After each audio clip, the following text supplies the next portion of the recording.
자, 안녕하세요, 국성 카페 여러분. 안녕하세요. 자, 오늘은 이제 저번 시간에 이어가지고 이제 대명사랑 사회계약서를 이렇게 할 텐데요. 그 순서가 먼저 사회계약서에 먼저 오고 그 다음에 개몽사거든요. 그래서 사회계약서라는 것은 이제 그 17세기 때 과학혁명에 영향을 받아가지고 그 자연세계에도 어떤 보편적 법칙, 자연법이 있는 것 같이 사회세계에서도 보편적 법칙이 존재한다. 그래서 이걸 이제 이론적으로 연구하는 사람들이 사회계약서예요. 사회계약론자인데, 자, 이 대표적인 사람이 홉스나 루프나 루스라는 사람이거든요. 근데 이제 홉스하고 루프하고 루스는 약간 미묘한 차이가 있어요. 크게 대결되는 것이 홉스하고 루프와 루스죠. 홉스는 사회계약은 동일해요. 그래서 지배자와 피지배자가 나오는 동일 내려가지고 사회계약을 받는다. 그래서 자연 상태에서 인간 상태로 넘어간다는 거는 루프와 루스와 기본적으로 전제는 똑같거든요. 근데 이제 홉스 같은 게 좀 다른 게 뭐냐면, 이 홉스는 그 당시 다시 가면, 자, 홉스는 그 주권의 문제에 대해서 좀 달라요.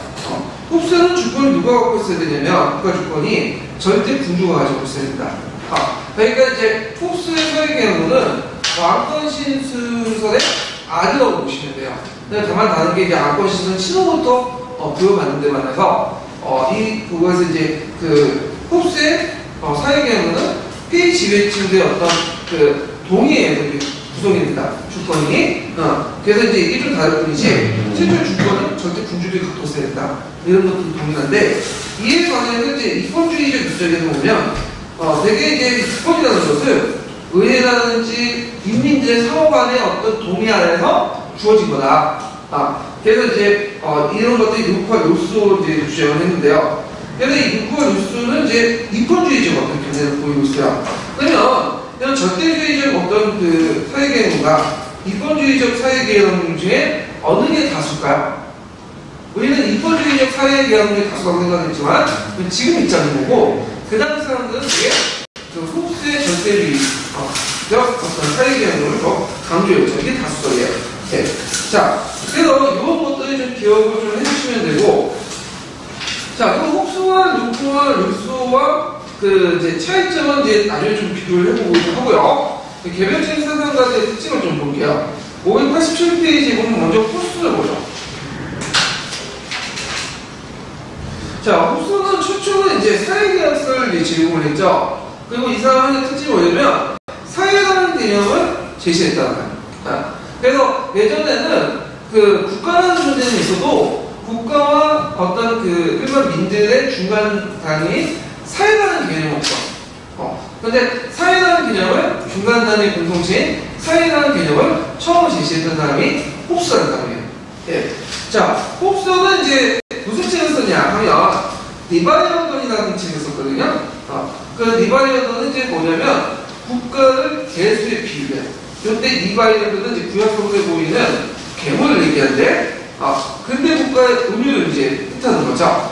자, 그래갖고 이 리바이어던의 이제 책장을 보면 모든 사람들이 이제 달라붙어갖고 한 명의 거대한 뭘 만드냐? 군주를 만들어. 자, 이걸 상징하는 건 뭘까요? 피지배층의 동의를 받아서 군주가 절대 권력을 행사한다. 그런 의미죠. 그래서 이제 사회 통합을 위해서는 절대 군주가 필요하다. 그럼 왜 이 절대 군주가 필요하냐? 자, 이건 뭐냐면, 이 사람은 이제 역사를 자연 상태하고 사회 상태로 이렇게 보고 있거든요. 원래 자연 상태, 사회 상태는 실존한 역사를 사는 건 아니에요. 뭐냐면, 홉스가 생각한 초자연적인, 초역사적인 어떤 산물인데, 자, 그 자연 상태에서는 홉스는 어떻게 봤냐? 홉스는 자연 상태를 부정적으로 봤어요. 그래서 이제 뭐라고 얘기하냐면, 자연 상태를 만인에 대한 투쟁이다. 이렇게 보거든요. 그래서 홉스는 자연권을 인정해요.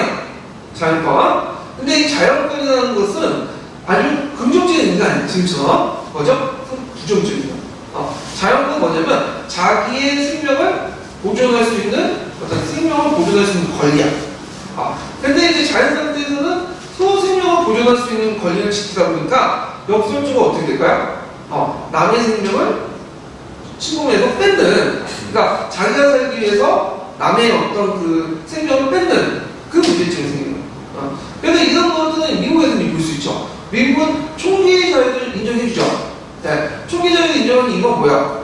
자기와 자기 가족의 생명과 어떤 재산을 지키기 위해서 총기를 인정해 주잖아요. 근데 오히려 총기 자유를 인정하면서 어떻게 될까? 이것이 남의 자유를 생명을 뺏게 되잖아. 그러니까 역설적 상황이 벌어지죠. 마찬가지로 자기의 어떤 생명권을 지키다 보니까 남의 생명권을 뺏는 그 역설적 상황을 이제 뭐라고 표현하냐면 만인의 투쟁으로 받죠. 그래서 이런 자연 상태에서 상당히 사람들이 투쟁을 하고 이게 혼란스럽기 때문에 안 되겠다.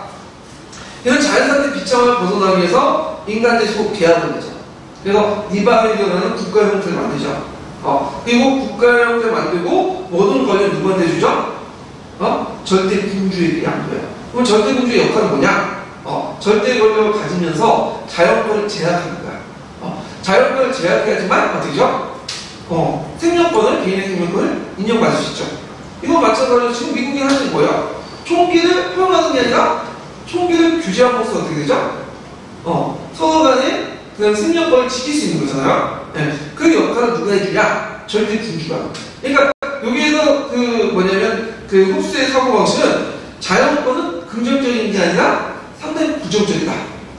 그리고 사회상태에 넘어가기 위한 것은 이런 자연권의 부정적인 형상을 받고 이 권한을 절대 군주에게 넘기면서 사회 형상으로 넘어간다. 사회 상태로. 이렇게 이제 생각을 하는 것이 루프의 그 사회계약서이죠. 예. 자, 근데 이 뒤에 있는 루프와 루스는 홉스하고 좀 달라. 생각이. 자, 그러면 루프를 보죠. 루프가 쓴 유명한 책이 있죠. 이걸 읽기 전에 잠깐 그 홉스의 그 리바이어랑 관련된 부분을 읽고 넘어갈게요. 1341페이지 보세요.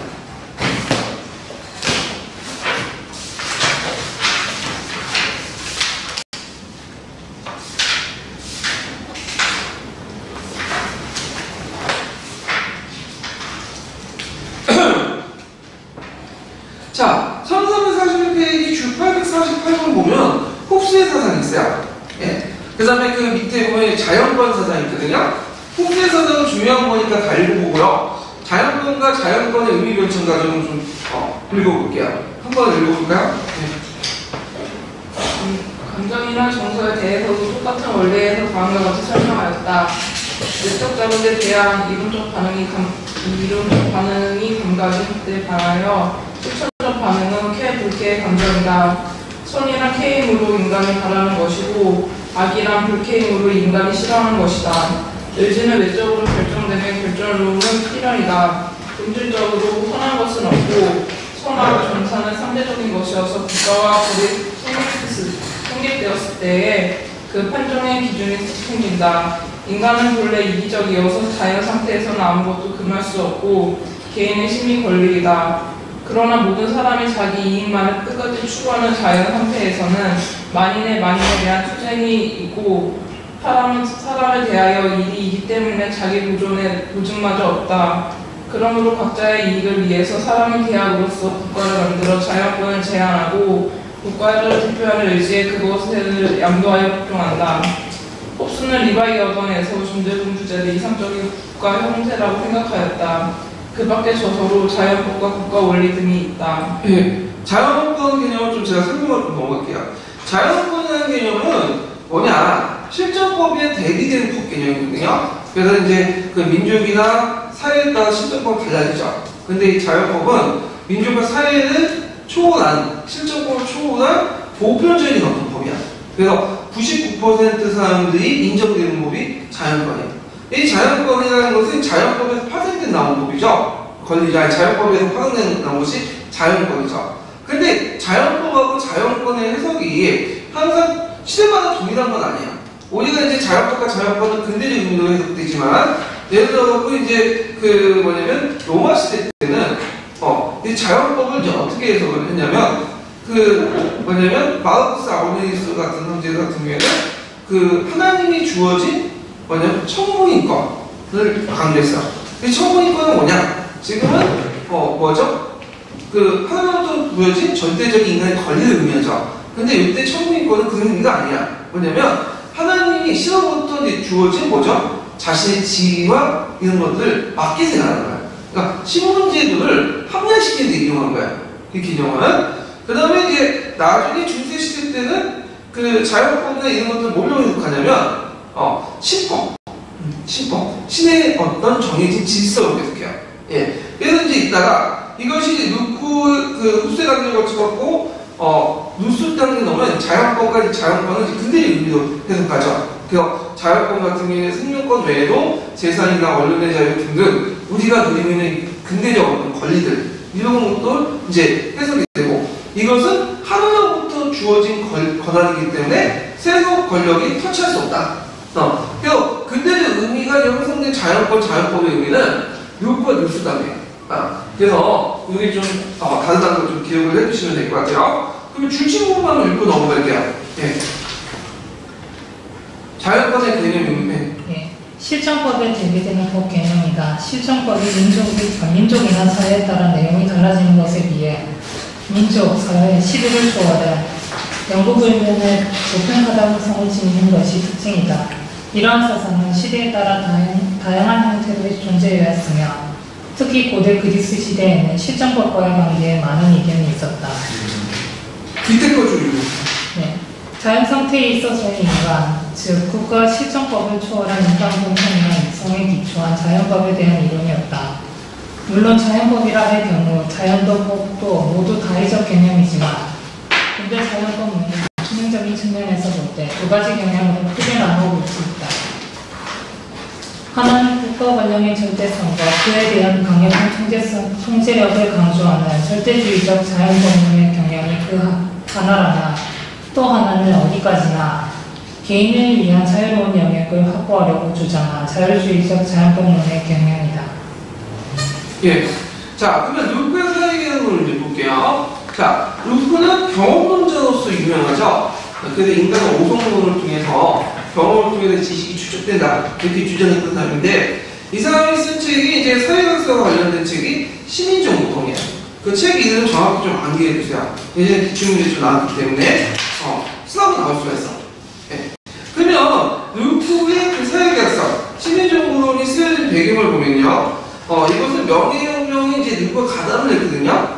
가담하고 그 후에 쓰여진 거야. 그러니까 이제 책 내용은 이제 거기에 정확히 안 나왔지만 그 맥락을 보면 그 당시 그 명예혁명 가담이 사회의 환기야, 특히 저항법 이런 개념들에 위해서 했다. 그래서 네덜란드 망명 시점에 쓰여진 책이 그 뭐냐면 그 명예혁명이다. 아까 이제 그 사회개혁이라는 거죠. 예, 시민정부. 그래서 그게 이제 그 관련된 내용이 한번 나왔어요. 그래서 좀 기억을 해주시고요. 자, 그러면 관련된 내용을 한번 찾아볼게요. 주 1340페이지 보세요.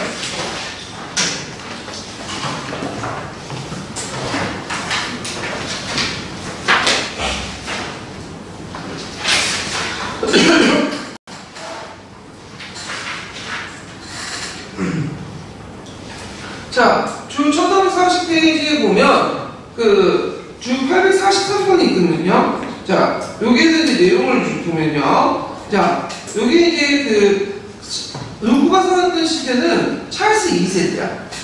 찰스 2세 동생 이제 제임스 2세가 이제 그 왕이가 돼요. 그래서 이제 이때는 이제 사프추베리라는 청교 다스퍼가 그 왕위에 있으면 저지하려고 했는데 이때 이제 사프추베리가 1년 동안 투옥이 되게 돼요. 그래서 이때 이제 루크가 이제 잠시 출연 유전이 있다가 사프추베리라는 백작이 네덜란드 망명가거든요. 근데 이 사프추베리의 친구가 뭐냐면 루크야. 루크는 같이 갔대. 그래서 이제 네덜란드 망명가가 되고 그래서 이제 거기에서 이제 있다가 그 당시 제임스 2세가 쫓겨난 명예혁명이 나죠. 예. 그때 이제 루크는 제임스 2세가 이제 반대자유에서 쫓겨나고 나서 이제 다시 영국에 돌아와요.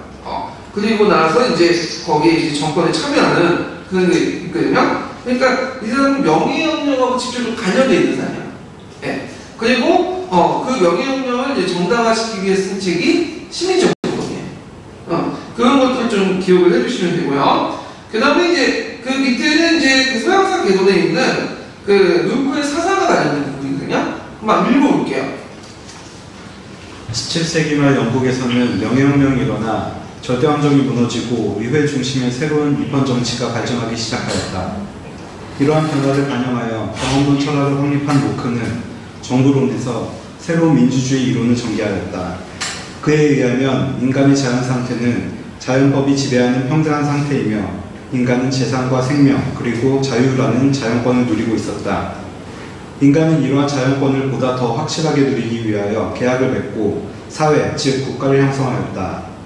따라서 계약에 의한 국가의 성립은 자연권의 완전한 향유와 자연법의 원활한 실시를 위한 것이고 권리를 양도한 것이 아니라 위탁한 데 지나지 않는다.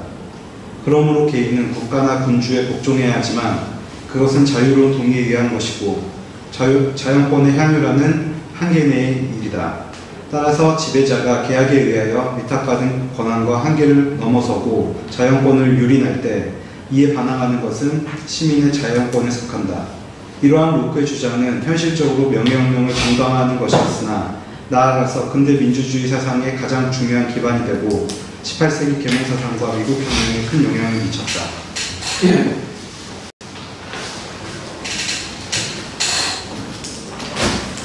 자, 그러면 이제 그 루크의 사회개혁을 좀 볼게요. 루크는 그 자연 상태를 그 평등하지만 불안정한 상황이었어요. 그러니까 이제 좋은 것도 아니고 나쁜 것도 아니야. 그리고 이제 보통 이제 그 흡수 같은 인간은 생기 악적인 존재를 성합적인 존재를 봤잖아요. 근데 그 선서적인 어떤 설정을 봤다. 그래서 이제 이때 자연권이라는 걸 뭐냐면 그 인간의 생명이나 재산이나 이런 권리를 자연으로 해놨어요. 특히 누구가 이제 강조한 권리는 자연권 중에 뭐냐면 재산권이에요. 근데 이제 아무리 선한 사람이 나도 자연 상태에서는 좀 불안정한 면이 있어요. 안전하지 못하잖아요. 그래서 그 사람들은 자신의 자연권, 특히 재산권을 확실히 보장받기 위해서 통치와 계약을 맺고 이 권리를 누구한테 위탁하냐면 국가에 위탁을 해요. 예. 그래서 이제 국가가 그 개인의 자연권을 위임받아가지고 그 인민권은 이제 인민의 자연권을 보장을 하는 과정에서 그 뭐냐면 국가를 운영하죠. 근데 만약에 인민의 자연권을 침해할 경우에는 어떻게 돼요? 저항할 수 있는 권리가 있다. 저항권 인정하죠. 근데 여기는 이제 자연권에서 이제 주의할 것은 뭐냐면 그 자연권 중에 여러 가지는 다 위탁을 해. 근데 뭐는 위탁을 안 하죠? 재산권. 재산권은 신성 불가침하거나. 그래서 만약에 지배자가 재산권을 만약 침해할 경우에는 어떻게 돼요?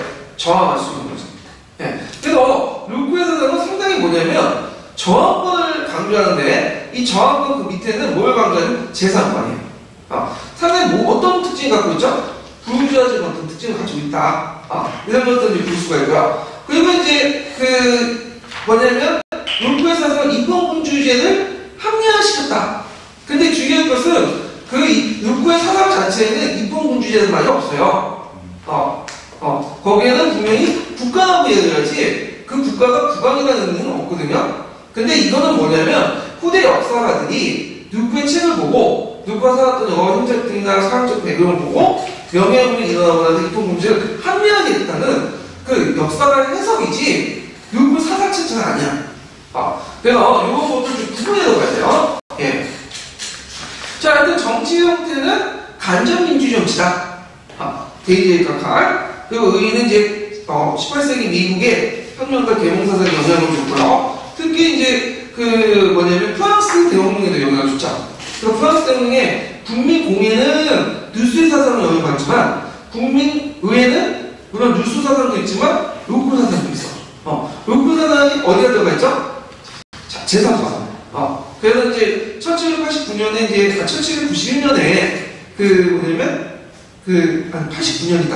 89년 인권서를 보면 그 밑에 재산권은 신성 불가침하거든. 근데 누수 사상은 이제 그걸 설명할 끈덕지가 없거든. 근데 누크는 그걸 설명해. 누크 사상은. 그래서 누수와 좀 다른 면이 있는데 누수가 좀 재산권이 그렇게 중요한 게 아니야. 자연권에 속해 있지만 그렇게 절대적인 권한은 아니야. 공공의 이익에 의해서 제한을 받을 수 있어요. 근데 누구는 절대적인 거예요.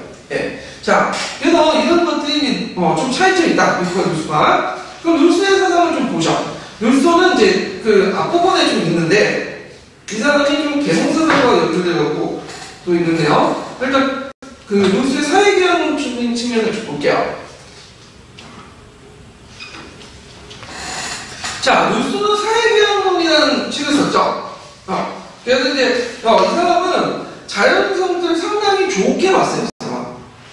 그러니까 루소는 상당히 안 좋게 봤고, 흡수는 안 좋게 봤고, 루소는 좋을 것도 있고 안 좋을 것도 있고 하여튼 중간 단계를 봤는데 루소는 상당히 좋게 봤다. 그래서 자연성들 사람들이 자연권을 항의하는 그 아주 이상적인 유토피아로 묘사되는데 그럼 왜 그 사회사도 넘어가냐? 뭐가 생겼기 때문에 그렇죠? 사유재산. 사유재산이 생기면서 사람들이 그걸 지키기 위해서 어떻게 돼요? 서로 대립 투쟁을 하게 되는 거야. 이게 안 되겠다. 그래서 혼란한 사람들을 좀 마무리하셔야 되겠고, 사람들이 개인 간의 권리를 서로 뭐냐면 사회 공동체만 이제 양도를 해요. 그럼 여기에서 좀 특징이 뭐냐면 그 일반인식이라는 거죠. 공동체 일반인식. 그래서 앞에 루소나 루코나 홈스 같은 경우에는 어떤 특별한 사람한테 맡기는 거잖아요. 근데 이 사람들은 특징이 뭐냐면 일반의지나 추상적인 것들에게 바뀌어. 그러면 일반의지가 뭐냐? 일반의지라는 건 뭐냐면 공동성과 공동이익을 추구하는 그런 것들 말이에요. 그래서 일반의지 법질서의 근간이고 그걸 행사하는 건 주권이고 주권은 양도할 수 없는 권리야. 그러다 보니까 자기가 양도할 수 없으니까 자기가 직접 행사해야 되겠죠. 그러니까 직접 민주정치가 생겨야 되죠. 그래서 이제 그 루소의 그 주권론을 뭐라고 하냐면 인민주권론이라고 해요. 인민주권론. 예. 그래서 이제 좀 그 루코하고 다른 건데, 그래서 이제 그 사회개혁론의 의의를 보면요, 인간의 자유주의에 따라 국가가 성립되고 사회구성원의 합의를 통해 일반주의를 강조하는데, 근데 문제는 이제 나중에 20세기 때 전체주의 국가에서 그 일반의식을 뭘로 해석하냐면 민족 정신. 그러면서 이제 민족의 이름으로 모든 구성원들은 무조건 그 민족 의지에 구속이 돼야 된다. 그럼 이거 뭐가 되는 거죠? 전체주의. 이런 이제 해석이 갖고 이제 왜곡된 거죠. 그리고 직접 민주주의를 강조하고, 그런 인민주권 개념을 제시하고, 프랑스는 그 민주주의 연구인데 특히 프랑스 혁명 중에 국민공예, 국민공예에서 이제 그걸 강조한다. 그리고 이제 루소의 자율권에서 그 재산권은 누구보다도 그렇게 중요하지 않는다. 제약받을 수 있다. 이렇게 주장을 하죠. 그러면 이제 여기서 루소하고 누구에서 이제 비교할 게 뭐냐면 주권론이야. 그래서 이 주권론을 좀 비교를 해볼게요. 자, 몇 페이지를 펴보시냐면요. 그 588페이지 펴보세요.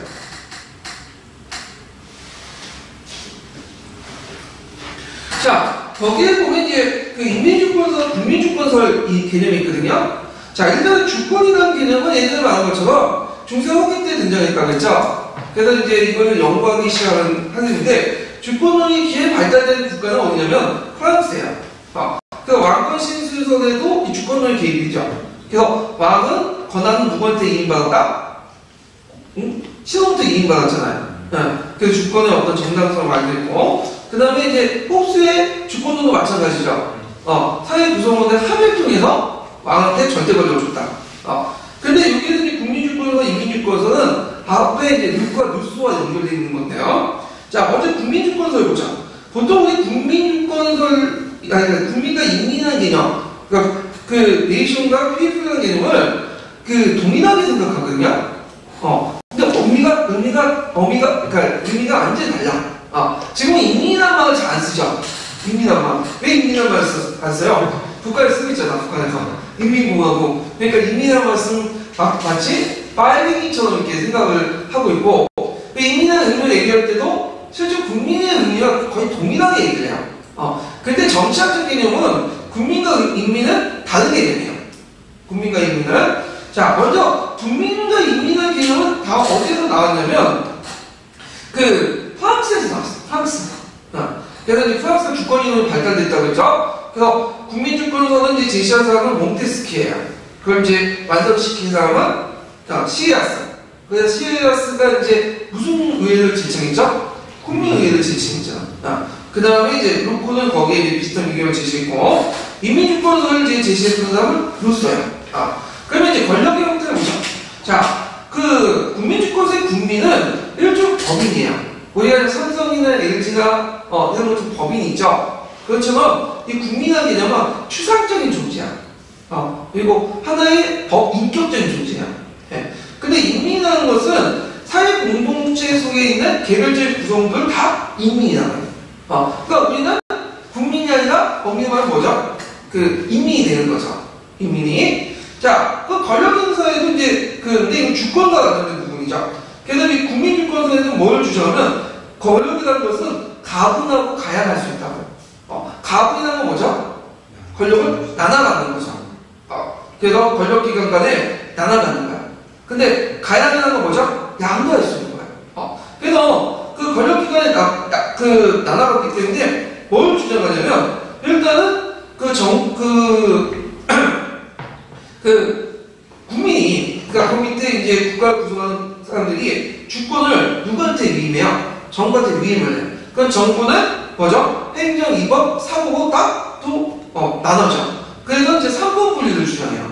3권 분리는 누구와 연결되죠? 몽테스키에 있어. 근데 이제 이거에 대해서 인민주권은 그렇게 주장하지 않아요. 불가분, 불가양. 그래서 여기는 불가분이라는 건 뭐냐? 자, 권력기구가 한 곳에 집중돼야 돼. 그래서 당연히 뉴스도 권력기구 분리를 주장하는 게 아니라 뭐죠? 한 곳으로 집중하는 거죠. 일반인지가. 그 일반인지의 하나의 권력을 부여한 상태가 뭐죠? 법이야. 법. 그 다음에 가양이라는 건 뭐냐면 자신의 권리를 남한테 양도하는 거야.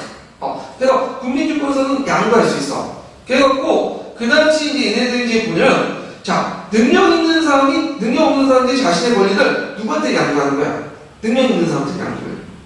그래서 이 능력 있는 사람들만이 뭘 행사할 수 있죠? 제한을 하고. 그리고 또 아까 얘기한 것처럼 자신의 권리를 타인에게 양도할 수 있죠. 그렇기 때문에 그 대의민주주의. 그러니까 이제 국민주권은 그래서 주장한 유권은 뭘 강조했다? 대의를 강조한 거예요. 이해되겠죠? 그 다음에 인민주권은 뭐냐면 그 자신의 권리는 양도할 수 없어. 능력이 없는 사람이나 다 똑같이 행사해야 돼. 그러니까 제한선거가 아니라 뭐죠? 보통선거죠. 그 다음에 자기도 권리를 행사할 수 있죠. 다른 사람들이 양도 안 하잖아요. 그러니까 간접민주정치가 아니라 뭐죠? 집중민주정치. 그래서 투표 외에도 여러 다양한 걸 통해서 보완적으로 이제 했다. 그래서 요때 이제 국민이라는 개념은 국민주권의 국민이라는 개념은 아까 선거권에 얘기한 것처럼 누굴 의미했어요? 선거권을 행사할 수 있는 사람. 그러니까 부르주아 시민만 의미하는 거야. 근데 요게 인민이라는 개념은 뭐죠? 모든 사람이 선거권을 행사하고 자기가 그 뭐냐면 모든 권리를 행사해야 되겠죠. 그러니까 이때 인민이라는 개념은 뭐야? 사회 공동체 구성 중 모든 사람들 다 인민이에요. 그래서 이제 국민주권과 인민주권이 좀 다르다. 그래갖고 우리나라 헌법제에서는 국민주권서하고 인민주권서를 플러스시켰죠. 플러스시켰고 그런 것도 있고요. 그 다음에 요 당시에는 17, 18세기 당시에는 이 국민주권사람들은 자기는 민주주의라고 얘기 안 해요. 뭐라고 하냐면 공화국이라고 해. 국가 형태는. 공화국은 왜 뭐죠? 공화국의 의미는 지금 좀 민주공화국의 의미가 아니에요. 다른 사람들이 참여하는 정치력들이 공화국인데 요들 다수라는 의미는 뭘까요? 엘리트, 부르주아, 돈 있는 사람이야. 돈 없고 그 다음 노동자 그런 계층은 그 공화국에 포함되지 않는 거야. 다수의 개념에. 그런데 오히려 그 다수가 정치하는 것은 뭐죠? 데모크라시, 민주주의 정치라고 구분을 시켜.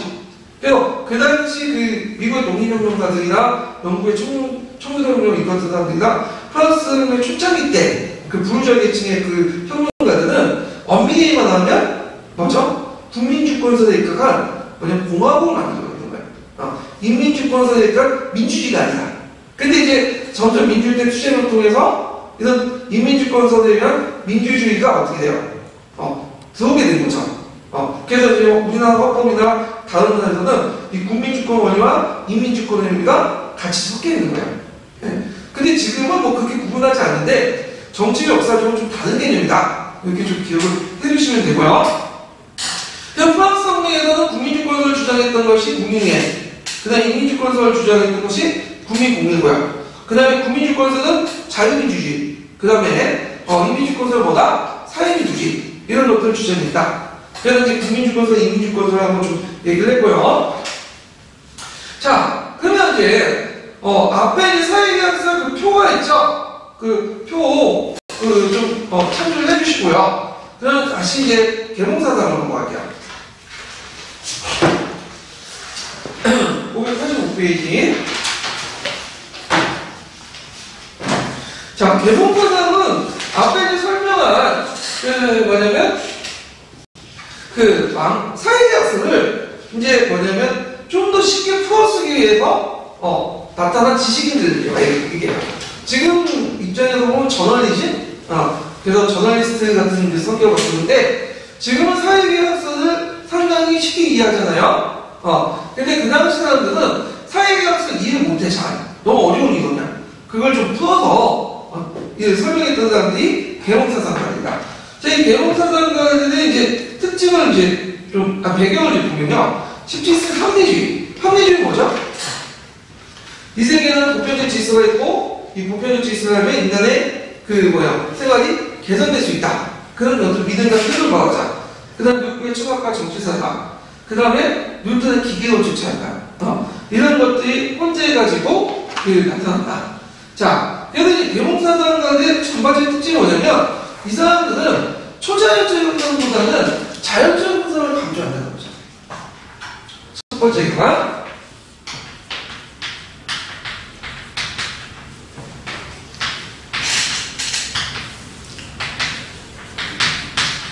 그래서 이제 여기는 좀 볼 게 뭐냐면 실제 18세기 때 자연적과 초자연은 달라요. 자, 이 초자연이라는 건 뭘까요?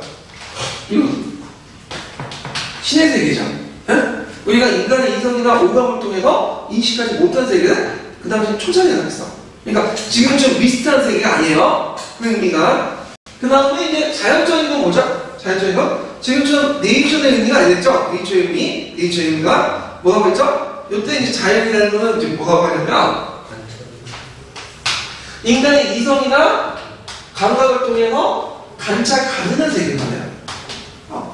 그래서 이 자연이라는 의미는 꼭 이성에 있는. 근데 그거에 대해서 반발하는 사람이 있었죠. 누구였죠? 루소죠. 루소는 자연은 이성적인 게 아니다. 이 사람은 뭘 주장해요? 감성적이다. 그래서 이게 제일 인간적이다. 그래서 예전에 그 루소 이전에 계몽사상가는 자연적인 것은 이성적인 거고 이게 인간적이다. 이렇게 주장해요. 근데 이에 반해서 루소는 자연적인 것은 뭐죠? 감성적인 거고 그 다음에 그게 인간적인 주장이에요. 인간의 본질에 가까워요. 지금 이점은 그 루소의 사상이 맞아요? 계몽사상가들의 사상이 맞아요?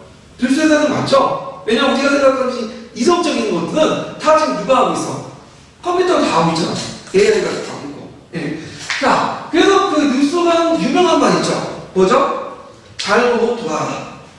근데 이 말 듣고 마리아 안토와네트는 이 자연의 뭘로 해석했어? 네이처의 의미로 해석해가지고 그 궁궐에다가 돼지도 키우고 공막도 짓고 그렇게 생각하는데 그 의미가 아니에요. 이건 뭐야?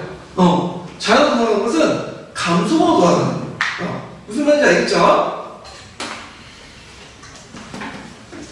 자, 그래서 이런 특징이 있고 그 다음에 두 번째 이 사람들의 특징이 뭐냐면 과학적인 어떤 법칙성도 어디에 적용될 수 있다? 사회 현상에 적용될 수 있다. 이렇게 주장해요. 이건 자연과학의 영향을 받는 거죠. 뉴턴의 기계론적 자연과. 그래서 이제 이쪽에 뭐의 성분자가 되죠? 사회과학의 어떤 기반이 되는 그런 이제 그 내용들이 보이죠. 예. 그 다음에 이제 세 번째로는 이 사람은 이제 뭘 강조하냐면 진보를 강조해요. 진보. 그래서 인간은 어떤 존재라고 규정해요? 이성적인 존재죠. 이성을 통해서 이런 이제 불합리한 것을 개선하면 역사는 뭘 한다고 하죠? 진보한다. 그래서 이들의 핵심 키워드는 뭐야? 이성, 개성, 진보야. 그래서 보통 계몽주의라는 의미를 쓸 때 뭐야? 계몽주의자의 어떤 뜻을 때 이런 거. 인간은 이성적 존재며 불합리한 걸 개선하면 인류는 진보한다. 역사를 진보한다. 이걸 꼭 쓰셔야 되겠죠. 이것이 오늘날 말하는 모더니즘의 기반이야. 그래서 그 근대성이라는 자체가 어디에 나오냐? 이런 신념에 나와. 이런 신념. 그래서 이런 신념이 어디까지 계속 가냐면 유럽에서는 1, 2차 세계대전까지 가요. 근데 양차 세계를 거치고 나서 50년 들어서 이런 신념이 무너졌죠. 그래서 모더니즘을 대체할 수 있는 사상들이 등장하게 되는데 이런 감성을 중시한 대체하는 사상을 뭐라고 하죠? 모더니즘을 대체하는 데서 포스트 모더니즘을 하죠. 그러니까 모더니즘의 원형은 어디서 찾아야 된다? 계몽사상과 찾아야 돼요. 이런 특징을 가지고 있다는 걸 좀 기억을 해주시면 돼요. 자, 그래서 이제 이들은 인간의 이성과 그 무한한 진보를 확신할 거야. 그 다음에 기계론적 우주관의 영향을 받아서 이런 자연에도 질서가 있듯이 사회에도 질서가 있고 이 사회의 질서를 인간의 이성을 통해서 알게 되면 그 무지와 미신이 타파되고 구습과 나의 모든 제도가 모순된 제도가 타파됨으로써 역사는 뭐한다? 진보할 수 있다. 이렇게 이제 주장을 했던 사람들이 그 계몽사상가들이죠. 그래서 이 계몽사상가들은 후에 이제 미국 혁명이나 프랑스 혁명, 새로운 시민사회 건설하는데 큰 원동력을 제공해줬다. 이렇게 보시면 되겠죠. 그러면 개별적인 사상가들을 좀 볼게요. 자, 그 대표적인 사람이 누구냐면 볼테르야. 볼테르는 별표 하나 쳐놓으세요. 예전에 한번 시험 문제 나왔던 거죠. 자, 볼테르는 뭘 강조했냐면 이식론을 강조했어요. 이식론이라는 것은 예전에 이제 한번 얘기했죠. 그 이식론은 어떤 사람이에요? 어떤 거죠? 그 기계론적 자연관의 바탕을 해서 그 신을 인격신으로 보는 게 아니라 뭐죠? 보편적 법칙. 이걸 봐. 이 사람들은 인격신일 때는 자기가 감정을 가지고 있기 때문에 다른 신을 섬기는 것에도 상당히 불쾌감을 느끼고 그리고 그것에서 처벌하고 실수하죠. 근데 이 신론들은 뭐야? 신이라는 게 보편적 법칙이니까 인간처럼 감정 느낄 수 있어요? 없어요? 없죠. 그러다 보니까 다른 종교에 대한 되게 관용적인 태도를 취하는 것이 그 이신론의 특징이거든요. 자, 그래서 이신론 입장에서 종교적 감정을 주장을 하고요. 그 다음 교회의 부패를 공격하고 신앙과 언론, 출판의 자유를 주장하고 그리고 미신과 강신의 타파를 노리겠다. 그 다음에 이제 볼테르는 어떤 정치를 동명했냐면 영국의 이권 정치를 동명해요. 프랑스 사람인데. 근데 되게 유럽인들 지식인들이 그 당시에 이상적으로 생각했던 정치 형태가 뭐였냐면 영국이었습니다. 그러니까 영국 같은 경우에는 이제 청교도혁명이나 명령을 통해서 왕권을 견제하였잖아요. 그래서 위에가 왕권을 견제하는 그 시스템이 뭐냐면 발달이 됐죠. 그래서 이 사람은 뭘 강조하냐면 권력이라는 것은 견제돼야 된다는 거예요. 견제되지 않으면 어떻게 되죠? 절대 권력은 절대 부패한다는 거죠. 이런 사고방식은 볼테르로 보이는 게 아니라 몽테스키에도 보여요.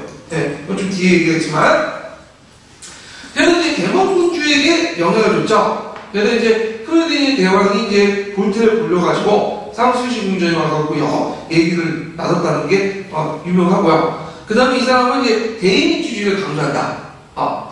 그래서 이제 그 대의민주주의를 강조했다는 거 좀 기억을 해주시면 되고요. 자, 그 다음에 이제 이 사람 좀 특징은 뭐냐면 여기는 안 나왔지만 문화사를 강조했다. 역사 서술에서 정치사 중심을 비판하고 그 문화사를 제창했다.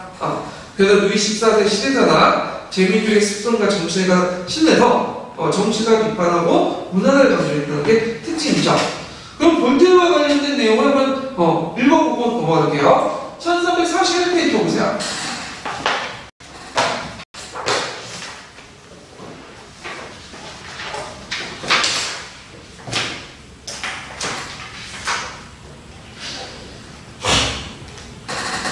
자, 1341페이지 주 844번에 이제 사라서 개동되어 있는 내용 읽어볼게요.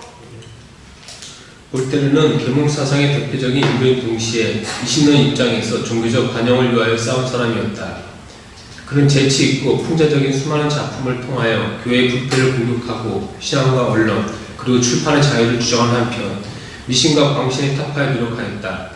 정치적으로 영국의 입헌 정치를 동경하는 비교적 공관한 입장을 취하였고 프로이센의 프리드리히 대왕이나 러시아의 에카테리나 여제와 같은 계몽 전제 군주의 존경을 받고 많은 영향을 미쳤다. 네. 자, 그 다음에 그 몽테스키아가 있죠. 몽테스키아도 별표 하나 정도 쳐보냐. 그 다음에 얘기가 나왔는데, 몽테스키는 이제 귀족 출신이에요. 오늘날의 군수주죠. 근데 귀족 출신의 이제 엘리트 계층인데, 그 당시 이제 귀족 출신 법률가 몽테스키 같이 이런 귀족 출신 자들이 계몽사상가들도 많이 받아들였거든요. 그러니까 우리가 이제 그 귀족들은 이제 구체제에 머물렀던 사람이라고 생각하지만 프랑스 대혁명 때 귀족 출신이면서도 프랑스 대혁명에 참여했던 사람도 많아요. 나팔로나 밀라보 같은. 그래서 계몽사상가들이 그 당시 귀족들도 상당수가 받아들였다. 이런 것들을 볼 수가 있는데, 이 사람이 쓴 유명한 책이 있죠? 법의 정신. 꼭 읽어보세요. 자, 법의 정신에서 이제, 그 권력의 속성을 이제 뭐라고 얘기하냐면, 권력이라는 것은 한 사람이 지고 있으면 안 된다. 권력이라는 것은 나눠가져야 되며, 그리고 견제하고 균형이 있을 때만이 권력을 그냥 유지할 수 있다. 이게 참된 권력이다. 그래서 이 사람들 또한 어느 체제를 동경하죠? 영국의 이토주의 체제. 그러니까 왕권을 위해서 견제하는 그런 시스템을 상당히 동경했던 그런 사람인데, 자, 그러면 야, 내가 나중에 전화 올게. 잘 수업 중이야. 자, 그러면 이제 법의 정신을 볼게요. 법의 정신에서 이제 그 사람은 그 각국의 정치 체제와 사회 체제를 연구했어요. 그래서 그걸 한번 분석을 했는데, 이 정치 체제라는 것도 각국의 기후나 지시 조건, 산업 발전 때에 다 각각 다르다. 그리고 이제 명예혁명 이후에 영국의 정치 체제에 관심을 가져서, 그 아까 얘기했처럼 영국의 정치 체제를 보니까 뭐가 잘 됐다는 거죠? 견제와 균형 원리가 잘 돼 있어갖고 행정, 입법, 사법에 상권 분리가 잘 돼 있다. 그래갖고 상당히 동경을 했다는 거죠. 그래서 이제 이런 권력의 상권 분리와 상호법제가 자유를 유지하는, 그 권력을 자유를 유지하는 데 이용하는 최상의 방법이 되게 주장해요. 그러니까 이 사람을 주장하는 것은 국민주권설이죠. 그래서 이 사람이 국민주권을 최초로 이제 제시를 했고요. 그 다음에 이제 여기에서 이 사람들도 한계가 있어. 뭐가 한계가 있냐면, 이 사람의 국민이라는 의미는 아까 말했죠. 국민주권설을 제시했던 사람들이 특히 뭐예요? 일반 대중들은 아니죠. 뭐죠? 귀족이나 엘리트 계층이야. 귀족과 엘리트 계층의 자유만 의미해요. 그래서 민주의 정치 자유는 인정하지 않는다. 그건 볼테르만 보이는 게 아니라 다른 사람도 마찬가지야. 계몽사상가들 보면 되게 엘리트 의식이 강하고 민주의 정치 자유를 별로 인정하지 않고 그런 특징들이 갖고 있어요. 물론 다른 건 아니지만, 그리고 이제 흑인 노예들을 무시하고 인종주의자들이고, 그런 특징인데, 자, 그 다음에 이 사람이 좀 썼던 책 중에 뭐냐면 페르시아 편지라는 책이 있어요. 이것도 좀 별표처럼 꼭 외워두셔야 되는데 예전에 기출이 나왔던 거죠. 자, 페르시아의 편지는 그 당시 프랑스의 앙샤니즘의 어떤 사회 악화 모순을 풍자와 재치로 비판했던 책이거든요. 그래서 이제 그 당시 구명 페르시아인들이 고향 친구에게 프랑스 세나상을 이제 알리는 서간지를 형식으로 사회 비판을 해요. 그래서 물론 프랑스 페르시아인들이 쓴 건 아니고 일종의 소설책인데, 그 서로 이제 페르시아인들이라는 제3자의 입장이고 프랑스 사회를 알려주는 거죠, 친구가. 저희 편집 통해서. 그런데 이거는 좀 약간 공개적으로 쓰면 자기가 공격을 많이 받기 때문에 인명을 썼어. 인명을.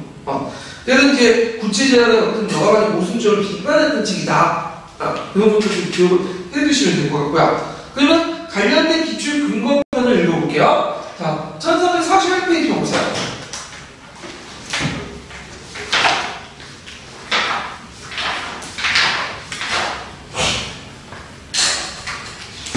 자, 1341페이지 주 845번 그 몽테스키에 있죠? 예. 이거 한번 다 읽어볼게요. 프랑스의 기독 출신인 몽테스키에는 법의 정신의 저자로 알려진 정치 이론가이다. 그는 1721년 페르시아인의 편지를 익명으로 발표하여 큰 인기를 얻었다. 이 작품은 부유한 두 페르시아인이 고향 친구에게 프랑스의 생활상을 알리는 서간지 형식으로 된 사회 비평서이다. 거기서 몽테스키웨는 부채질 아래의 사회학과 모순은 풍자와 지치를 경쾌하게 비판하였다. 귀족 출신의 법률가였던 몽테스키웨는 그의 대표적인 법의 정신에서 정치 제도는 각국의 기호와 지리적 조건, 산업의 발전도 등에 따라 서로 다르며 입법, 행정기, 사법의 상호주의가 상호업체가 자유를 유지하는 최상의 길이라고 주장하였다. 그러나 그의 자유는 결국 귀족 지배하의 자유였고 민중의 정치 참여를 인정하지는 않았다. 자, 그 다음에 이제 뒤에 넘어가서 루스를 보죠. 자, 루스는 이제 이 사람은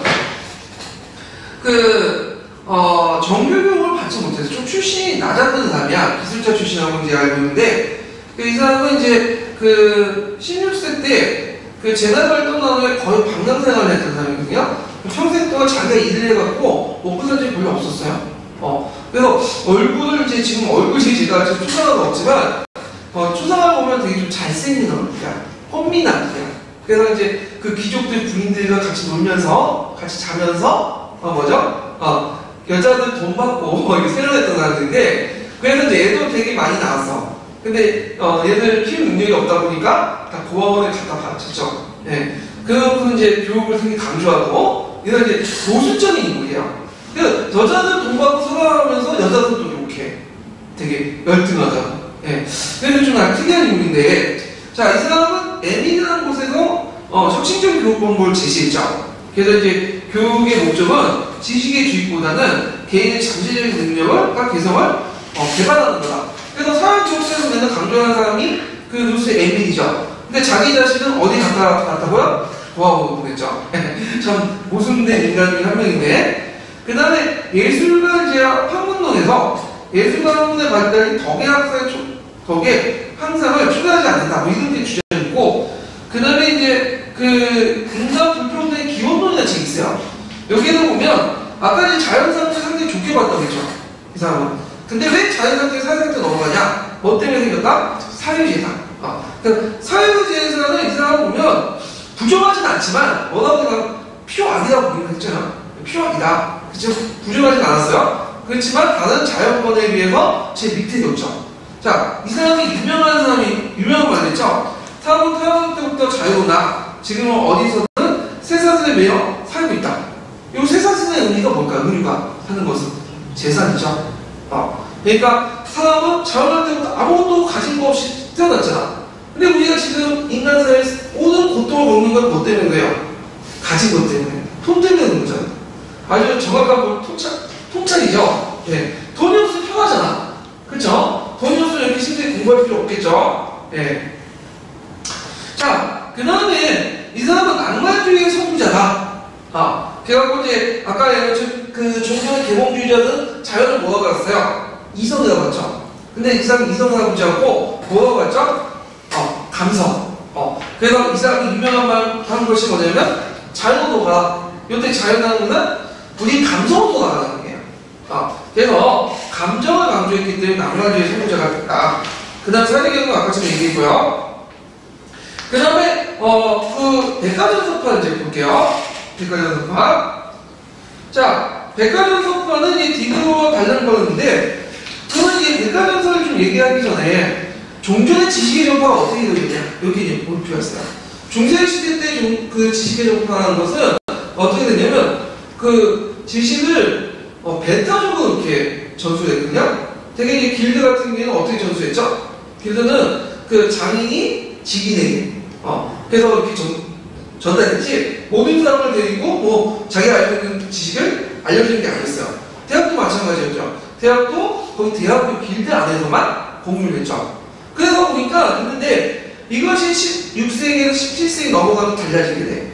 이게 뭐의 발달 때문이냐면 인쇄소의 발달 때문이죠. 그래서 각 계급들, 그러니까 엘리트 계층들이 알고 있는 지식들이 인쇄소를 바탕으로 통해서 민중들에게 전파되기 시작해요. 이게 공유가 되는 거죠.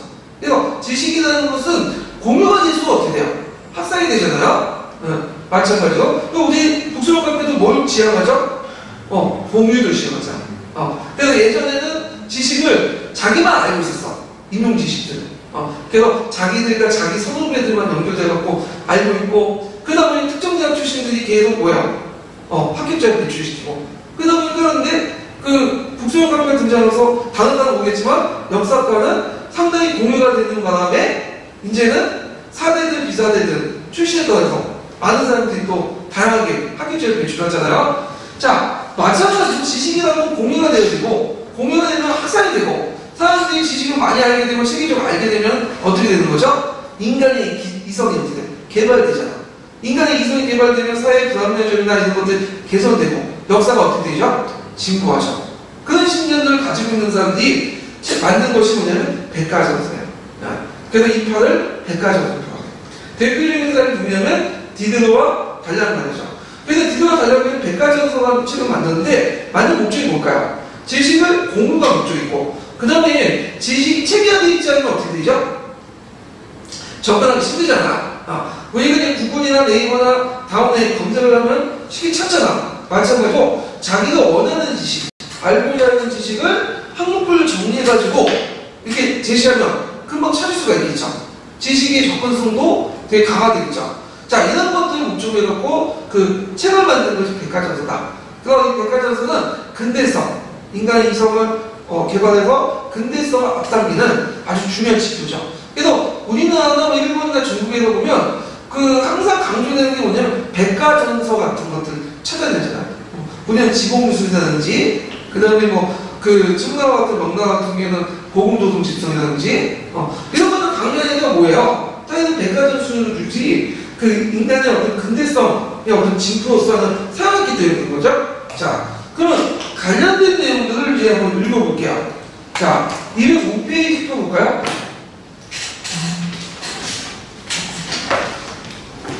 여기 보면 천재교육. 네. 천재교육.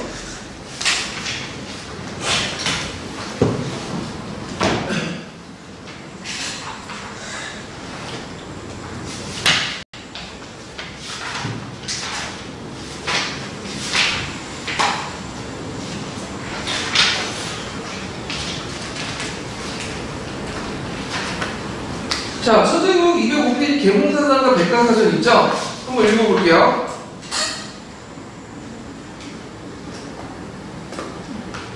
깊게 알아보자.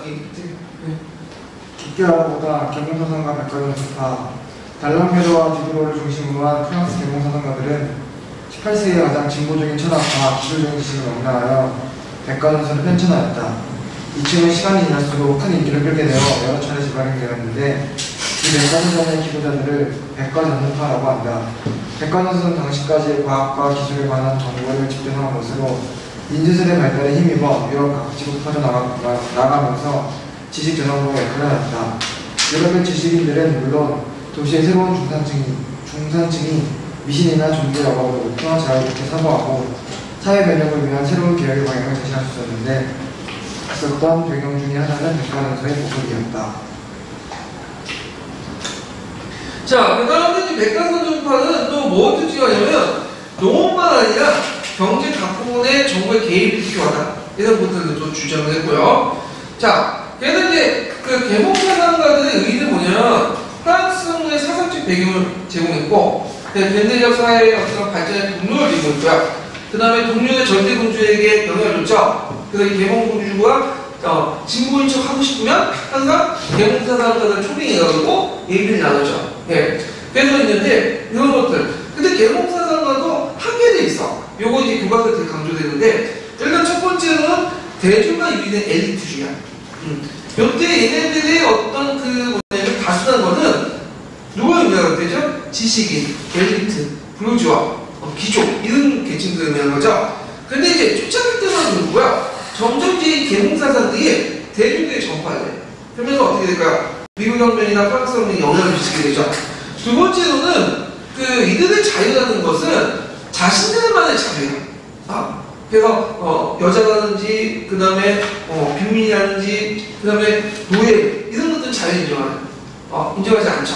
특히 이 사람들 상당수가 노예제를 옹호해요. 노예는 인간이 아니야. 그래서 이제 이런 특징들이 있다는 거. 그리고 실질적으로 그들이 계몽주의자들 누가 기억하죠? 이런 계몽 전제군주들 권력진과 유착돼. 지금도 그렇잖아. 앞에서는 진보인 척 얘기하면서 정치권과 유착을 하면서 정치권의 이익을 대변해주는 그런 지식인들이 많죠. 그러니까 비슷한 흐름을 두고 있다. 예. 자, 그러면 그 관련된 내용을 한번 좀 읽어볼게요. 자, 비상교육 181페이지 보세요.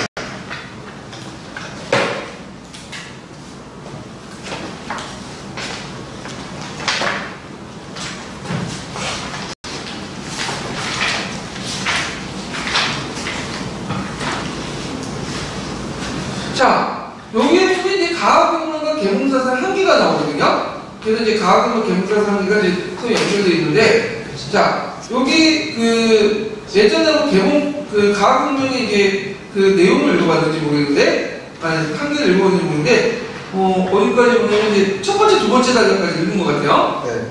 세 번째 단락부터 한번 읽어볼게요.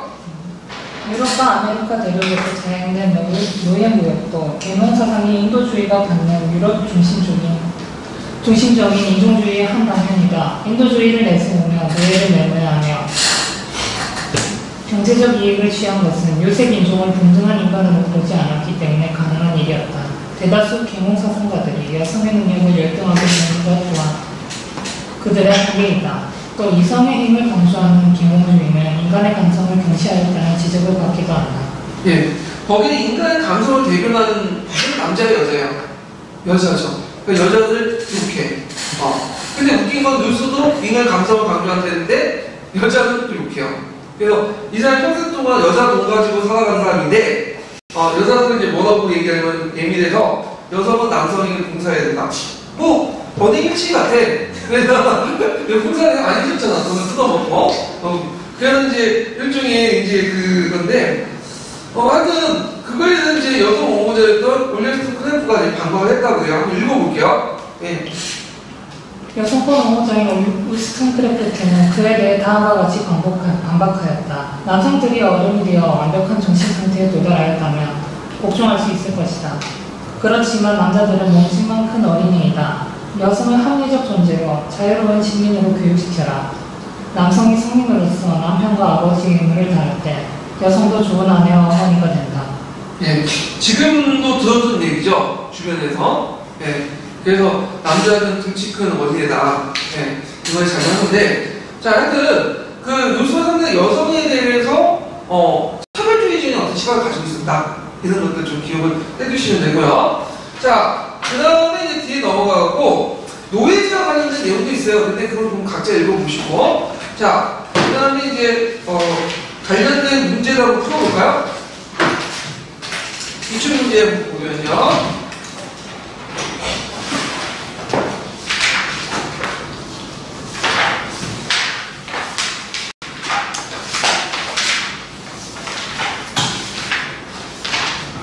몇 페이지를 보시냐면요.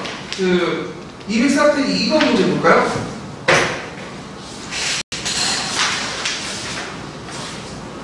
자, 보기의 자유에 담긴 사상에 영향을 받은 것은 있는데, 자, 개인의 자유를 포기하는 것은 인간의 자격을, 인류의 권리를, 심지어 인류의 의무마저 포기하는 것이다. 그 다음에 한쪽이 절대적 권위를 부여하고 다른 한쪽이 무제한 복종을 강요하는 것은 헛되고 모순되었습니다. 자, 요건 누가 하는 사상일까요? 일단은 우리가 느끼면 로크하고 루소 사상을 뉴스가 있겠죠. 근데 여기서 좀 볼게, 루소는 권력을 누구한테 위임하죠? 일반 의지한테 얘기잖아요. 그러니까 여기에서 이제 어떤 인간한테 위임하는 게 아니죠. 두 번째가 어떤 특정한 사회에게 위임하는 식으로 이제 얘기를 하는 거니까 이거는 루코를 얘기하는 거죠. 루코. 그러면 여기에서 답은 뭘까요? 자, 루코인데 루코에 영향을 받는 거가 그렇죠. 그러면 답이 2번이 될 수가 없죠. 그래서 여기 루코의 일단 국가계약서라는 만찬치가 좀 안 맞고, 예, 영향을 받는 거니까 미국의 독립선언서죠. 예. 그리고 이제 영국의 권리정정은 영향을 받는 게 아니라 일종의 계기를 마련해 준 거죠. 그래서 루크의 사상은 후에 만들어진 거예요. 그래서 후에 권리정정을 추인해 주는 거죠. 명예운동을. 이런 내용들이 이제 있다. 그래서 답이 3번이고요. 자, 3번을 보면 미국의 독립혁명사단에 사상적 영향을 크게 미친 것은, 자, 아까 이제 정확한 저설명 외워두시겠죠? 자, 시민정부 누가 썼죠? 롤콕. 네. 그 다음 법의 중심 누가 썼죠? 몽테스케. 그 다음 리바이는 누가 썼죠? 홉스. 사회개혁은 누가 썼죠? 룰소. 네. 정확히 외워주세요. 다음 1번이죠. 자, 그 다음에 이제 4번 같은 경우에 보면, 자, 18세기 후반부터 19세기에 거쳐서 유럽 각국 민주주의를 지향한 시민혁명이 일어나 절대 왕조를 타도하고 봉건적 전쟁을 일수함으로써 근대 시민사회 수립을 비대었다. 그런데 전형적인 시민혁명인 프랑스혁명의 사회적 무기는 계몽사상이다. 자, 시민혁명의 사회적 기변에 대한 이유를 사회자 이유를 쓰시오. 자, 그래서 이제 그 계몽사상이 이제 그 사회적 기본에 있는 이유가 뭘까요? 그것이 그 가지고 있는 뭐죠? 어떤 이성에 대한 어떤 그 신념, 그걸 통해서 어떤 사회가 진보된다는 그 믿음, 이런 것들이 영향을 미친 거죠. 그래서 그 맥락에서 쭉 쓰시면 돼요. 예. 자, 그 다음에 이제 그 5번인데, 자, 5번은 가와 마의 서양 근대 사상과 된다. 이들에 대한 설명으로 옳지 않은 것은 이렇게 있는데,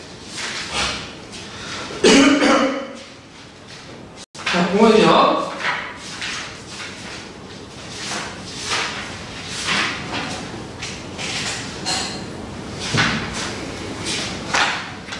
자, 가는 30년 전쟁은 천상을 보고 전쟁과 평화의 법을 저수했으며 전쟁이 나면 야만인조차 부끄러울 만일까 잔인한 행동을 크리스비의 사이에 행위했다고 괜찮다. 이건 좀 나중에 살펴보면 글루티우스죠.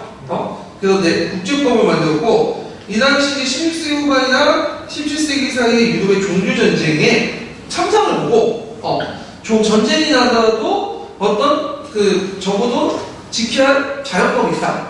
이렇게 주장하면서 이런 전쟁과 평화의 법이라는 국제법을 창시했다. 이렇게 보면 되고요.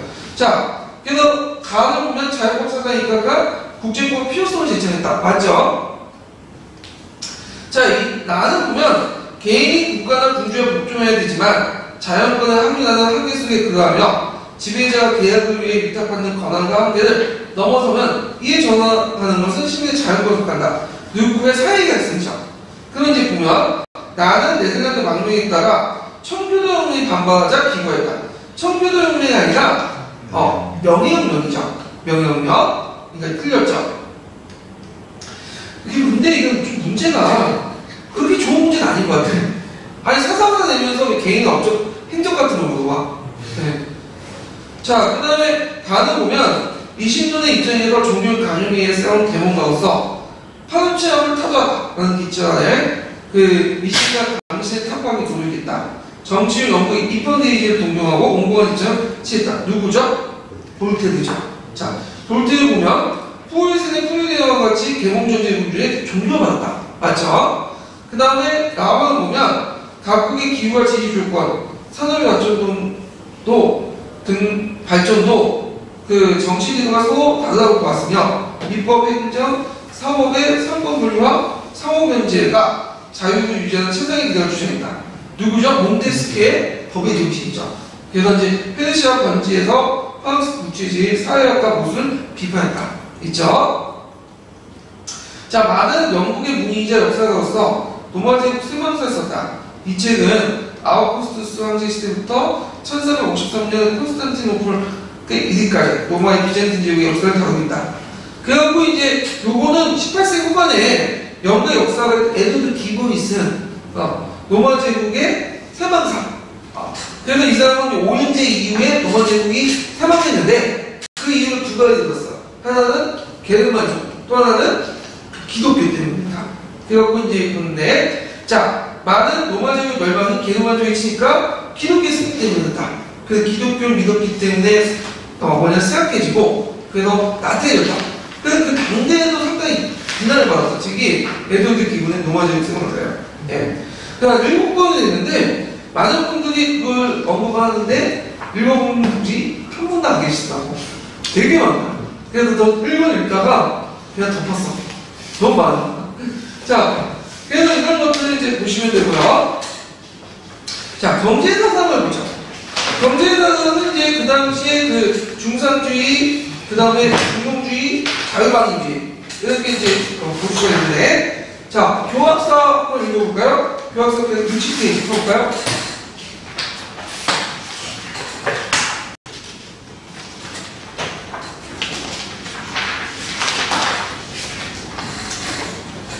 교학서 몇 페이지? 네, 160페이지요. 160. 예.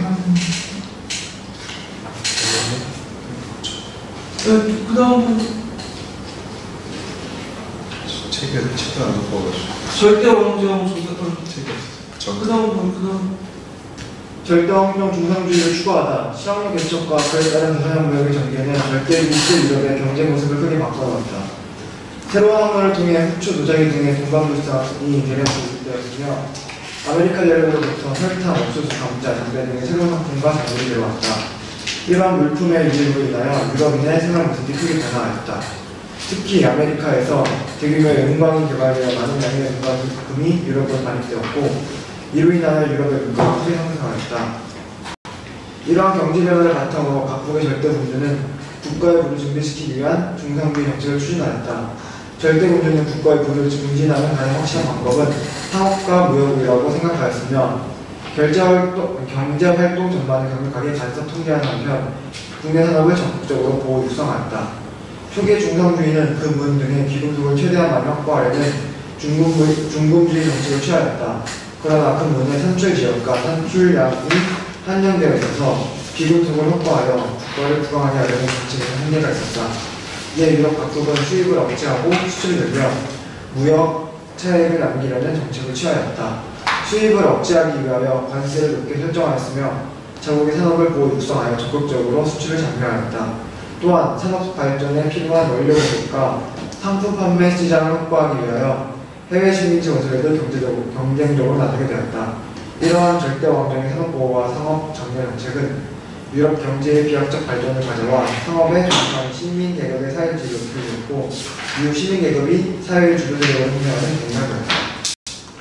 자, 그러면 절대 왕정 시대 때 중상주의를 볼게요. 중상주의는 크게 이제 중공주의, 무역차익설, 그 다음에 산업보호주의, 중공주의라는 이런 발전 과정을 이제 걷게 되는데, 요것은 이제 산업혁명이, 아니, 산업활동이 국가의 부를 증진시키는 어떤 수단이 될 것이다. 그 믿음에서 출발이 됐죠. 그래서 이제 이 중상주의의 그 뒷받침하는 그 정치는 뭐죠? 절대왕파죠. 그래서 절대왕파하고 중상주의가 같이 연결되는 게 많이 나오는데, 특히는 보면 상업자본주의를 발달을 강조했다. 그러니까 상업자본주의는 아까 말한 것처럼 유통, 활동에서 이제 발달한 자본주의만 하는데 특히 제2사회 발견 결과 어떤 특정 지역, 신대륙이나 인도 지역의 어떤 그 통상권을 독점을 하기 위해서 그 당시 상업자본가들이 누가 유착을 했죠? 그 다음에 절대 권력과 유착을 하게 되죠. 그래서 이제 이런 것들 보면 되고 그 다음에 부도 강조하지만 실질적으로는 권력을 더 중요시. 왜냐면 권력은 뭐에 의해서 유지가 되는 거죠? 돈에 의해서 유지가 되잖아요. 그래서 이제 이게 원인한 사람은 뭐라고 얘기하냐면 그 중상주의 정책은 전쟁의 영수입니다. 권력을 유지하고 그 다음에 전쟁을 하기 위해서는 돈이 필요하잖아. 그래서 이제 절대공주가 이렇게 사업 전반을 통제하면서 그 산업자본가가 유착을 되면서 돈을 지속적으로 받기 위해서 그 중상주의 정책을 주의를 유지했다. 이렇게 이제 보시면 되겠죠. 자, 그런 내용을 이제 보죠. 내용은 초창기 때 이제 그 중상주의 내용을 보면 중군주의예요. 그 당시에 이제 유럽은 그 어떤 인식을 가지고 있었냐면 국가의 부를 금리 많아야지만 그 국가가 부강할 수 있다. 그러다 보니까 이제 어떤 식으로 이제 하겠어요? 금의 산출 지역에 가서 많이 캐가지고 금을 많이 쌓아두는 게 낫겠죠. 근데 금이라는 것은 한정돼 있죠. 한정돼 있잖아요. 한계가 있잖아. 그래서 자연산재 금을 많이 캐놓은 것보다는 이제는 어떤 방법을 하냐면 그 당시 무역을 해가지고 자신의 물건을 많이 수출하고 남의 물건을 적게 수입해오면 그 차익만큼 금이 더 들어오잖아. 그래서 이것이 이제 주장한 것이 무역 차익주의인데 이것을 콜베르주의라고 해요. 콜베르주의. 그래서 이 콜베르주의는 이제 다른 사람은 어떤 사람이냐면 프랑스 루이 14세 때 유명한 재무장관이죠. 예.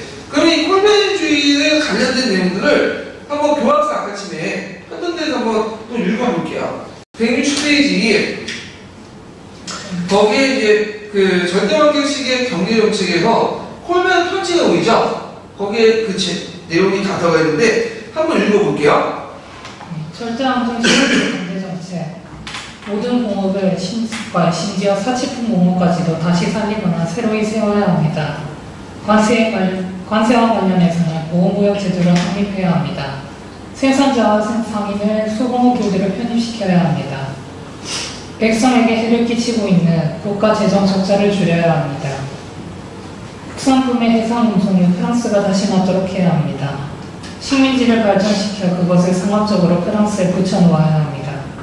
프랑스와 인도 사이의 중개 무역사들을 모두 내놓아야 합니다. 상선을 보호하기 위해 해군을 발전시켜야 합니다. 자, 여기에서 이제 볼 수 있듯이 이 무역차익주의에서 제일 중요한 부분이 뭐냐면 식민지야. 식민지가 왜 중요하냐면 일단 식민지가 값성 원료 공급지 역할을 하고 그 다음에 시장 역할을 하기 때문이죠. 그래서 값성 원료도 받아가지고 물건을 많이 만들어야지 뭐죠? 가격을 다운시킬 수 있고 다른 나라에 널리 수출할 수 있겠죠. 네. 그리고 자기 상품을 소비할 수 있는 식민지 시장이 필요하겠죠. 그래서 이런 것들을 바탕으로 해서 이제 어떤 정책이 펼치냐. 자, 일단은 수입 업체에서 뭘 했죠? 보호관세. 그 다음에 국내 상업을 육성 포괄을 했죠. 그래서 수출품 공업이나 이런 것들 보호했고, 이런 것들을 했다. 그래서 이제 있고, 그 다음에 이제 산업보호주의는 무역차익주의에 그 연관시켜서 보시면 돼요. 그래갖고 국가가 간섭, 통제, 보호, 육성을 해준 거야. 그러니까 특정 집단들과 또 육성을 했고 독점권도 부여해주고. 그때 이제 성장한 자본가들, 무슨 자본가들이가 상업자본가들이라고 하죠. 그래서 이제 이 중상주의는 자유무역주의하고 대별되는 사람들이야. 그래갖고 국가가 적절히 통제를 해갖고 국가의 부를 증진시킨다는 거. 그리고 국내 시장을 보호해주는 그런 역할을 했던 거죠. 근데 이거에 반발했던 사람들이 어떤 사람들이냐면 자유방위주의자들이죠. 자유방위주의자들은 중상주의를 비판하고 국가의 어떤 모해만 한정해서 얘기하죠. 시간유지와 국방위만 한정하고 모든 것들은 다 각을 저희 쏠 때다. 그리고 시장은 보이지 않는 손내에서만 움직이도록 해라. 이것이 이제 뒤에 설명한 자유방위주의 경제사상이거든요. 그러면 항상 그 이데올로기의 밑에는 실질적인 뭐야? 세력들이 깔려있어. 그 이데올로기를 주장하는. 그러면 중상주의를 주장했던 자본가들은 어떤 자본가들일까요? 상업자본가들이죠. 이 상업자본가들은 그 절대권력과 유착을 해갖고 그 이익을 얻는 계층들이죠. 근데 그 자유방위주의를 주장했던 사람들은 누굴까요? 산업자본가들이죠. 산업자본가는 새로운 시장에 진입하려고 하는데 누가 가로막고 있는 거야 지금? 국가와 유착된 상업자본가들이 뭐냐면 가로막고 있잖아요. 그러니까 그들은 당연히 뭘 주장할 수밖에 없어. 애덤 스미스의 국본에 나온 자유방위주의. 그래서 애덤 스미스가 부각된 것은 그 산업자본가들의 어떤 이해관계와 그 다음 애덤 스미스가 주장한 논리가 맞아 떨어지게 된 거죠. 예. 그래서 이제와 관련되어 예전에 신문이 나왔던 건데, 자 그러면 중상주의의 의의를 보자.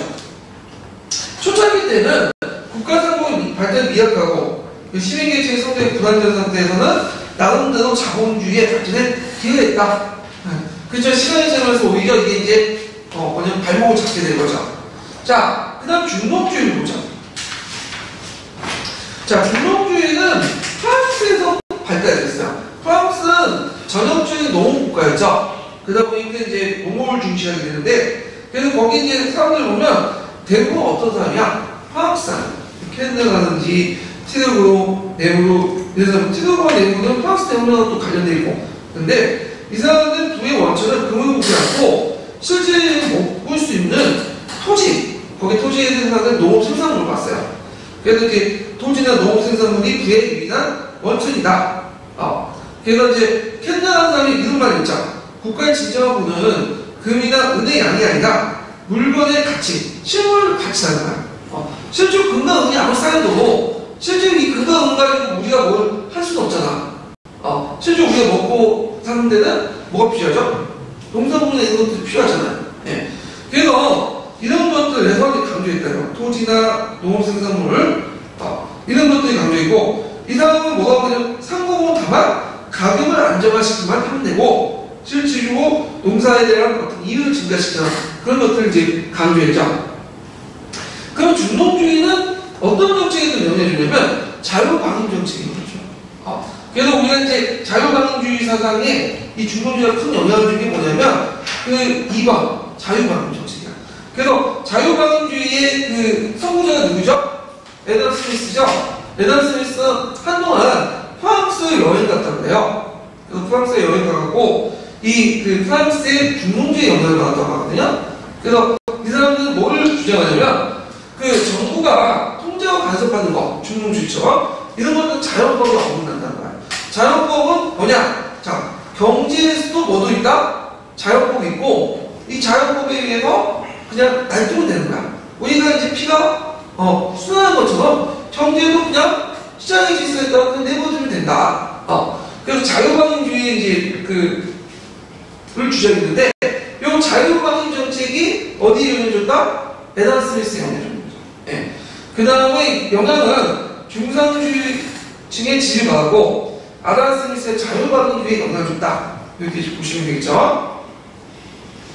자, 그래서 이제 있는데 중산층이 왜 이제 그 지지를 받았냐면 농산물이 국부에 유인하는 거기 때문에 거기에 이제 가세를 주잖아요. 여기 그 당시 중산층들은 되게 이제 어떤 상공업자들이죠. 그러니까 상공업자들이니까 공급이나 이런 것들은 가세 대상이 아닌 거야.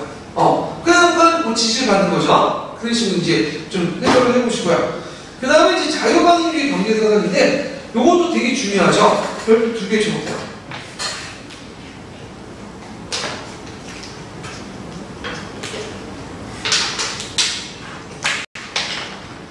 자, 자유주의 경제학을 확립한 사람은 누구냐면 애덤 스미스죠. 자, 애덤 스미스는 이 스코틀랜드 사회예요. 그래갖고 이제 자유방위 경제학 고전이라는 국부론이라는 이제 책을 썼는데 이 국부론이라는 의미 자체가 뭐예요? 국가의 부를 늘리는 방법이죠. 예. 그래서 이 사람은 이제 중동적 영향을 받아서 이 국부의 영향을 받았고, 그래서 아까 이제 중동주의 중에 어느 수용이 있다고 했죠? 자유방임주의에 수용이 있다고 했죠? 그래서 이 사람은 국부의 원천은 국민 노동으로 봤어요. 노동. 그래서 노동의 총각이 부다 이렇게 주장하는데 이 노동으로 보는 뭐냐면 사고방식은 이게 이제 자유방임주의 영향을 받은 고종 경제학이 있어요. 후에 이제 고종 경제학은 경제학의 바탕이 되는 어떤 경제학이죠. 근데 이 고종 경제학에서 강조하는 그 국부의 원천은 뭐라고 하냐면 이 사람들이 주장한 게 노동이야. 그래서 나중에 이제 마르크스가 뭘 강조하죠? 국부의 원천을 마르크스 노동을 강조하죠. 그러면서 이제 마르크스 비판을 받으니까 이제 환경오염이나 이런 걸 이제 보고 있는데 하여튼 분업을 강조했다. 그래서 이때 이제 대량 생산 방식을 강조했는데 특히 이제 그 예를 든 게 매뉴팩처 공장에서 핀을 만드는 간접을 예를 들었죠. 그래서 핀을 만들 때 핀을 한 사람이 여러 개 만드는 것은 한계가 있다는 거야. 그래서 뭐 보니까 한 사람이 하루에 핀을 만드는 게 10개, 20개밖에 안 되는데 많은 사람들이 이제 핀을 만들 때 주물 공정, 구부리는 공정, 다듬는 공정 그걸 해보니까 몇 개를 만드냐? 한 사람당 5, 60개를 만들었다는 거야. 그만큼 분업이 상당히 중요하다. 이런 것들을 이제 강조를 했죠.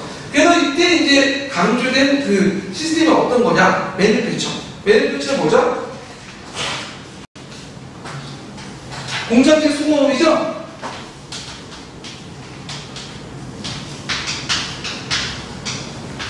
자, 공장이나 팩토리라는 건 뭐예요? 네? 작업 공간에 한 곳이 집중되어 있는 거지. 작업 공정이. 이게 공장이야. 근데 예전에는 작업 공정이 어떻게 돼 있죠? 분할되어 있었잖아. 이런 것들이 이제 좀 차이점이 보인다는 거죠. 자, 그 다음에 이제 자유방임설 지청이죠. 그래서 각개인이 자기 이익을 추가로 내둬두면 보이지 않는 손해에서 알아서 할 거다. 더 이상 국가는 시장을 간섭하지 마. 그래서 야경국가론을 주장했죠. 이 야경국가는 뭐냐면 국가의 역할을 원로 경찰 국가든지 한정되는 겁니다. 그래서 이제 국가는 외적방어나 사회질서 유지, 공공기관 유지 등 수동적 역할만 규정합니다. 그리고 이제 여기 보면 그 경제적 형평성을 고려했지만 약자보호보다는 개인의 자유경제를 촉구했다. 근데 이거는 그 아담 스미스가 주장한 건 아니고요. 아담 스미스 받아들인 사람들이 주장한 거야. 그 아담 스미스는 그 자유경제도 강조했지만 실제로 이 사람은 뭐냐면 이 불평등 사회는 계속 놔두면 안 된다. 그래서 이것을 개선하기 위해서는 복지도 되게 강조했어요. 사회복지.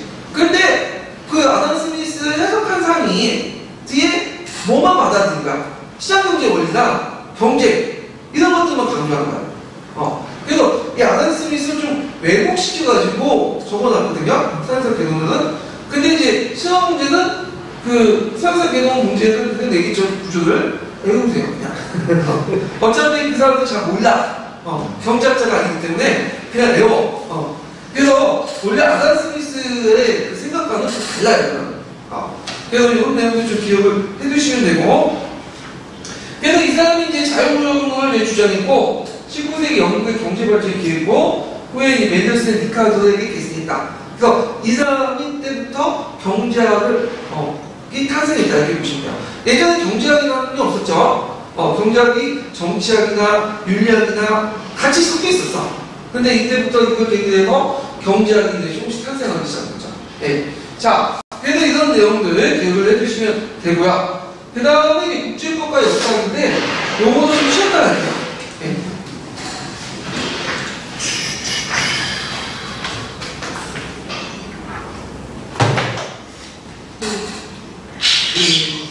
이거 안 써주시네요.